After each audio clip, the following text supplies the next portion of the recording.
And welcome in to our special edition of the ARCA Racing Series Rewind Show. Now, part two of this week's Rewind Show, as we are now joined by Michael Self, winner of Thursday night's Scott 150. We've got him here on the phone with us. Michael, how are you doing today?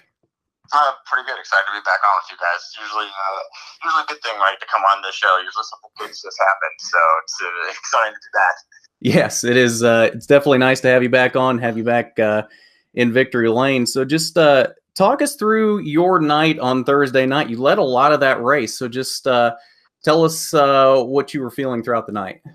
Yeah, I think it's fair to say we dominated the first half of the race for sure. From the drop of the green flag, when we took the lead there and never really looked back. We were able to stretch it out and had a really, really solid car while we still had some sunlight out. Just kind of got out front and cruised, and we're really comfortable and didn't know if we would be challenged at all. Through our first run, we were really good. Even the beginning of our second run on tires were really strong. And then it was almost like as soon as the sun went down, as soon as it started to get dark out, the track just, for me, got really, really tight.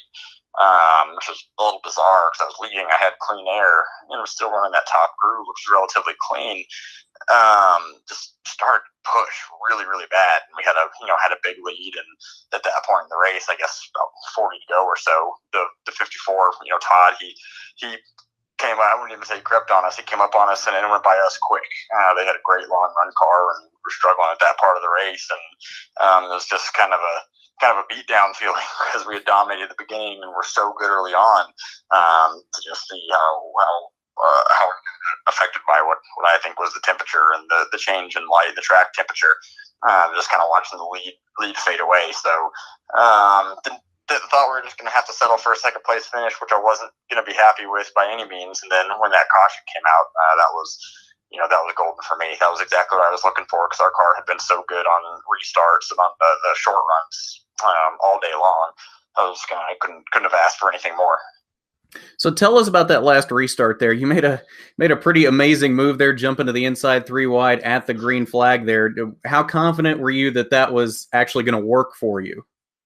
Well, so I knew it was the 18 who was the leader. He didn't have any tires on. His tires were wore out because I knew how mine felt at the end of the previous run, and mine were shot. Mine were totally worn out, and I knew he had last pitted when we had. The 54 only took 2, and so that's still, when you got 2 left sides on, they're have roughly 50 or 60 laps on them. That's brutal with that place. That's a ton of laps there. You're just not going to have any bite. You're just going to be at a huge deficit then. So I knew we had exactly what we wanted in front of us, and we're going to have a great shot at it. I just didn't know when it was going to come, and knew I had to be smart about it. And so on the initial start, the 18 spun his tires really, really bad. He actually got sideways and kind of came down and got the right side door of the 54 a bit, which checked the 54 up pretty hard. And then I had to pull out a line to basically avoid getting into the 54. The closing rate was so quick when he checked up. I think my options were either getting to the back of him, which probably would have wrecked him, and the 54, and most of the people behind him, or if I had checked up, the 28 was doing the same thing to me. He had tried to get a run on me. He probably would have gotten me, so there wasn't a great option except for just shoot to the bottom and fill that void down there and hope that worked. And fortunately it did. It kind of mimicked the move that I made on the initial start on the 28 and the 41 car. That's where they put that extra apron room down there. You can definitely use that up. And like I said, with 4 tires, it was a breeze. Just make it work, and you have all the grip in the world there for a couple laps. So you seem to have a lot of fun when you win these races. When you won in Daytona, you went to Harry Potter World, and I saw some things on Instagram. It was either yesterday or the day before. You seem to be having some fun up around Chicago this weekend as well. We did. We stayed. My wife and I stayed up there with some friends of ours whose parents have a condo right on the river, right there in downtown Chicago, and really close to the lake. So we stayed with them and went and hung out and enjoyed Chicago. Did a little bit of sightseeing. Went out on a sailboat, which was a cool experience, and just kind of enjoyed the city for the weekend. Took a couple vacation days. Always nice to have that. So you'll be in Iowa this coming weekend as well in that 55 car. So give us a little bit of preview of that. What are you expecting out of Iowa? I'm hard to really expect anything, but I can tell you Iowa is probably one of my top 3 favorite racetracks. I've just been fortunate to race there so many times and so many different things, and have had pretty good results there in the past. I felt like that was another race last year that probably should have won. We led 30 or 40 laps in that race and dominated it at one point. Ended up breaking a sway bar with about 35 laps to go, and we had the lead there, and ultimately finished 4th in the ARCA race last year. Won the Canaan race there a couple times, ran 6th in the Canaan race there last year, the combined race.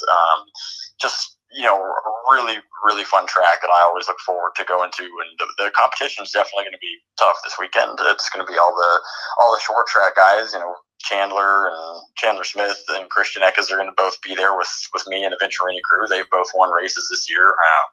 You're going to have Harrison Burton out there, who's won a race this year, and so it's going to be kind of a all-star short track group. But like I said, definitely going to one of my favorite tracks, and a track that I feel very comfortable on and know better than most tracks. So just excited to get there and see what we can do in the 55.